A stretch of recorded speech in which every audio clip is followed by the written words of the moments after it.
Bismillahirrahmanirrahim. Elhamdülillahi Rabbil alemin. Vessalatu vesselamu ala men la nebiyye ba'deh. Değerli qardaşlarım, hər birinizi uca Allahın salamı ilə salamlayıram və hər birinizə Esselamu Aleyküm və Rahmetullahi və Barakatuhu deyirəm. Və inşallah bugün mövzumuz Allah Subhanahu və Teala'nın kitabının tilavəti, onun öyrənilməsi, başqalarına öyrədilməsi, istiğfarın bərəkəti və bunların arasında olan bağ və rabitə. Əziz qardaşlarım, belə ki, insan bəzən çıxış yolu tapa bilmədiyi çətinliklər içində qalır. Ruzisi daralır, qəlbi sıxılır və yollar ona bağlanmış kimi görünür. Amma və lakin, Quran-ı Kerim və Peyğəmbər sallallahu aleyhi və səlləmin pak sünnəsi bizə göstərir ki, Allahın rəhmət qapıları heç vaxt bağlanmır. Onların ən böyük açarlarından da biri şübhə yoxdur ki, istiğfardır. Yəni Allahdan səmimi şəkildə bağışlanma diləmək. Eyni zamanda da bu rəhmət qapılarının içində nə var? Şübhə yoxdur ki, Quranı oxumaq, öyrənmək, başqalarına öyrətmək, tilavət etmək, əzbərləmək ən böyük nədir? Səbəblərdəndir. Çünki Quran və istiğfar bir-birini tamamlayan iki böyük hidayət yolundan və nemətlərdəndir. Peyğəmbər sallallahu aleyhi və səlləm buyurur ki, hədislərində, Mən ləziməl istiğfara cəaləllahu ləhu min kulli həmmin fərəcə və min kulli dıйqin məxrəcə və rəzəqəhu min heysu lə yəhtəsib. Kim istiğfarı çox edərsə, Allah onun hər bir sıxıntısından bir çıxış yolu verər. Hər bir darlığından ona nicat verər və ona gözləmədiyi yerdən ruzi verər. Başqa bir hədisdə də Quran-ı Kərimin öyrənib öyrədilməsi ilə bağlı sallallahu aleyhi və səlləm buyurmuşdur ki, Xayrakum mən təəlləməl Qur'an və əlləməhu. Sizin ən xeyirliniz Quranı öyrənən və onu başqalarına öyrədəninizdir. Yenə də Quran-ı Kərimin oxunması ilə bağlı hədisdə gəlir ki, İqra'ul Qur'anə fə innəhu yəti yevməl qiyaməti şəfiən li ashabihi. Quranı oxuyun, çünki o qiyamət günü öz sahiblərinə şəfayətçi olaraq gələcək. Ha belə digər bir hədisdə də buyurulmuşdur ki, İnnəl-ləzi leysə fi cəvfihi şey'un minəl Qur'ani kəlbeytil xarab. Köksündə Quran olmayan insanın içi, qəlbi xaraba bir ev kimidir. Subhanallah, bənzətməyə baxın, Allahu Akbar. İbn Kəsir rahimehullah deyir ki, qardaşlarım, kim istiğfarı özünə yol edərsə, yəni Allahdan bağışlanma diləməyi, Allah Subhanahu Teala bunun səbəbi ilə nə edir? Onun ruzisini bol edər. İşlərini asanlaşdırar, şənini və gücünü qoruyar.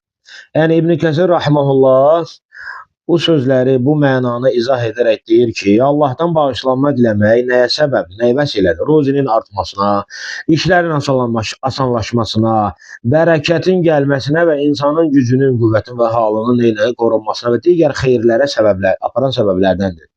Eyni zamanda qardaşlarım, Quranın özü də insan üçün nur, şəfa, hidayət, rəhmət, şəfa və bərəkətdir. Bunu aparan səbəblərdəndir. Yəni Quranı öyrənmək, başqalarına öyrətmək, oxumaq, əzbərləmək də Allah Subhanahu və Teala'nın xüsusi rəhmətinə aparan yollardandır. Çünki Quranla məşğul olan qəlb eyni zamanda həm zikirlə, həm də hidayətlə dirilir. İnsanın həyatı düzəlir və onun günləri bərəkətli olur. Və Allah Subhanahu və Teala istiğfarla bağlı belə buyurur. ثم إني أعلنت لهم وأسررت لهم إسرارا فقلت استغفروا ربكم إنه كان غفارا يرسل السماء عليكم مدرارا ويمددكم بأموال وبنين ويجعل لكم جنات ويجعل لكم أنهارا. Deməli, Nuh surəsinin 9-cu ayəsinə 12-ci ayəsinə qədər olan ayələrdə Allah Subhanahu və Teala Nuh əleyhissalamın dili ilə öz qövmünü alan xitabını bizlərə çatdırır. Nuh əleyhissalam deyir ki, sonra mən onlara həm uca səslə, həm də gizlicə bildirib dedim: Rəbbinizdən bağışlanmanızı diləyin. Həqiqətən o çox bağışlayandır. O, yəni Allah Subhanahu Teala sizin üzərinizə bol-bol yağış göndərər, var dövlət və oğul uşaqla sizin imdadınıza çatar, sizin üçün bağlar salar və çaylar yaradar. Qardaşlar, bu ayələr göstərir ki, istiğfar ruziyə, bərəkətə, yağışın yağmasına, neymətə, övlad və malın artmasına və hətta həyatın gözəlləşməsinə vəsilə olan ən bərəkətli və təsirli səbəblərdəndir. Həsənül Basri rahimehullah bu ayələr haqqında belə deyib: Əksiru minəl istiğfari fi buyutikum və alə məvaidikum və fi turuqikum və fi əsvaqikum və fi məcalisikum fəinnəkum lə tədrunə mətə tənzilul məğfirə. Evlərinizdə, süfrələrinizdə, yollarınızda, bazarlarınızda və məclislərinizdə istiğfarı çoxaldın. Çünki bağışlanmanın nə vaxt enəcəyini bilmirsiniz. Həmçinin Həsənül Basri'dən rəvayət olunur ki, yəni ki, yuxarıda qeyd olunan ayələrlə bağlı bir nəfər gəldi ona quraqlıqdan şikayət elədi. Dedi ki, yəni Həsənül Basri rəhməhullah bir nəfər gəlir yanına quraqlıqla bağlı, yəni yaşadığı ərazi quraqlıq olur, bununla bağlı şikayət edir və ondan bir çarə istəyir. Həsənül Basri rəhməhullah ona deyir ki, istiğfar et. Yenə də başqa bir kişi gəlir, kasıbçılıqdan şikayət edir. Həsənül Basri rəhməhullah yenə də həmən adama deyir ki, istiğfar et. Yenə də başqa bir adam gəlir, ona övladının olmamasından şikayət edir Həsənül Basriyə. Həsənül Basri də eyni sözü həmən adama deyir ki, istiğfar et. Və sonra da bu ayələri oxuyur. Həmən bu ayələr Nuh surəsinin 10-cu ayəsinə, 12-ci ayəsinə qədər olan ayələri oxuyur. Deyir ki, fəqultu istəğfiru rabbəkum innehu kənə qaffara yursilis səmə aleykum midrara və yumdidkum bi əmvalin və bəninə və yec'al ləkum cənnatin və yec'al ləkum ənhəra. Yəni, çünki istiğfar bu problemlərin həllində böyük bir səbəbdir. Elhamdülillah. Ayənin özündə keçir ki, o sizə bol-bol yağış göndərər, var dövlət verər, oğul uşaq verər, imdadınıza çatar, sizin üçün bağlar salar. Elhamdülillah istiğfar, Həsənül Basri də ona istiğfara yönəltdi. Yönəltdi ki, get, istiğfar et, dilədiyin şeyi Allah Subhanahu Taala sənə verəcək. Və qardaşlarım, yenə də istiğfarla bağlı başqa bir ayədə Allah Subhanahu Taala buyurur ki: "Və an istəğfiru rabbakum thumma tubu ilayhi yumatti'ukum mata'an hasanan ila ajalin musamma və yu'ti kulli zi fadlin fadla." Həm də Rəbbinizdən bağışlanma diləyin, sonra ona tövbə edin ki, o sizə müəyyən olunmuş günə qədər, o sizə müəyyən olunmuş vaxta qədər gözəl güzaran versin və hər fəzilət sahibinə öz lütfündən bəxş etsin. İbn Kəthir rahmehullah ayənin təfsirində deyir ki, tövbə və istiğfar dünya və axirət xeyirlərinin açarıdır. Ruzinin artmasına, işlərin asanlaşmasına, həyatın gözəlləşməsinə, bərəkətin enməsinə səbəblərdəndir. Və İbn Qayyim rahmehullah da deyir ki, müəyyən olunmuş vaxta qədər, yəni əcəl insana gələnə qədər sizə xoş güzəran, yəni insana həm maddi, həm də mənəvi baxımdan Allah Subhanahu Taala ölüm ona gələnə qədər gözəl güzaran verər. Və qardaşlarım, sələflər çətinlik zamanı həm istiğfarı çox edər, həm də Quranla daha çox məşğul olardılar. Yəni, Quranı oxuyardılar, dinləyərdilər, əzbərləyərdilər, öyrənərdilər, bir-birlərini öyrədərdilər, istiğfarı çoxaldardılar. Çünki onlar bilirdilər ki, Quran və istiğfar Allahın ən böyük neymətlərindəndir. İstiğfar həmçinin Allahın həmən neymətlərin açılmasına səbəb olan ən böyük amillərdəndir.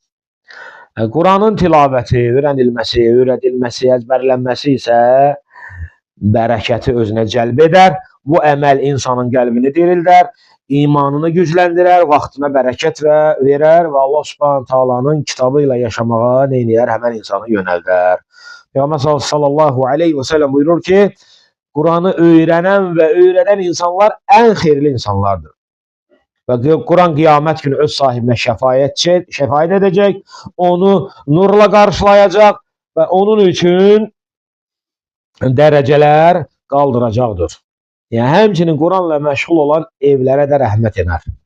Mələklər onları əhatə edər və oradan şeytanlar uzaqlaşar.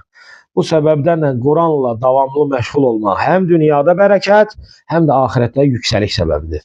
Deməli, qardaşlar, Quran oxunan evin bərəkəti artar və mələklərin enməsinə səbəb olar. Yəni, Quranın tilavəti yalnız insanın öz qəlbini diriltmir. Eyni zamanda da evlərə bərəkət, genişlik və nur gətirir. Çünki Allah Subhanahu taalanın kəlamı olan Quranın oxunduğu yer adi bir məkan deyil. Rəhmət və hidayət edən bir məkana çevrilir. Peyğəmbər sallallahu aleyhi və səlləm buyurur ki, İnnəl beytəl-ləzi yuqra'u fihil Qur'an yettəsi'u alə əhlihi və tuksəru xayruhu və tahduruhul mələikə və təhcuruhu şəyatin. İçində Quran oxunan ev ailəsi üçün genişlik olar, xeyri artar, ora mələklər gələr və şeytanlar oradan uzaqlaşar.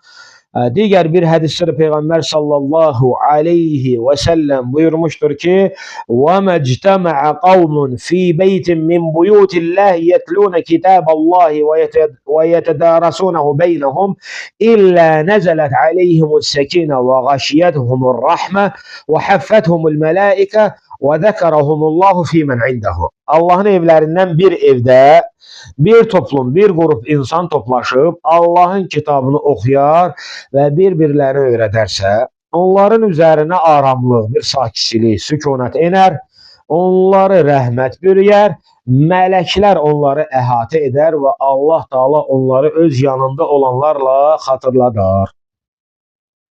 Səhih Müslimin rəvayət etdiyi hədisdir. Deməli, qardaşlar, beləliklə Quranın oxunduğu evlər nur və bərəkətlə dolar.